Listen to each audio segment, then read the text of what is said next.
Praise the lord.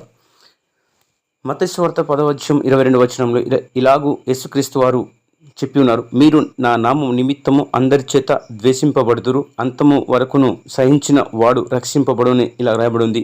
కనుక దేవుని నమ్ముకున్న తర్వాత అనేకులు మనకు ద్వేషిస్తారు, దూషిస్తారు, మా పక్కన రారు, మనకు మాట్లాడరు, మనతో ఫ్రెండ్షిప్ చేయరు. ఇలాంటి సమయం కూడా మరి ఎన్ని ఆటంకాలు మనకు వస్తుంటాయి, ఇబ్బందులు వస్తుంటాయి, రోగాలు వస్తుంటాయి, బాధలు వస్తుంటాయి, కష్టాలు వస్తుంటాయి.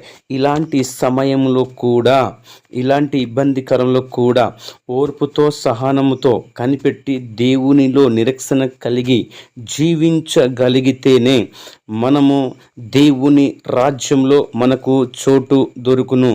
కావున ఓపికతో మనము దేవుని యందు నిరీక్షణ కలిగి ఉందాం. ప్రియ దేవుని సంగమ, మరి ఇలాంటి ఇబ్బందులు వచ్చినప్పుడు కూడా ఎదుర్కొనే శక్తి కావాలని దేవునికి వేడుకుందాం. కనుక అలాంటి కృప మనందరికి దేవుడు దయచేయాలని మనస్ఫూర్తిగా వేడుకుందాం. ప్రియ మిత్రులారా, మరి ద్వేషిస్తారు, దానికి భయపడకూడదు.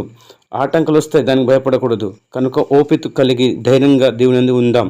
దేవుడు మనందరినీ కూడా దీవించి ఆశీర్వదించును గాక. మా కొరకు ప్రార్థన చేయండి. Thank you.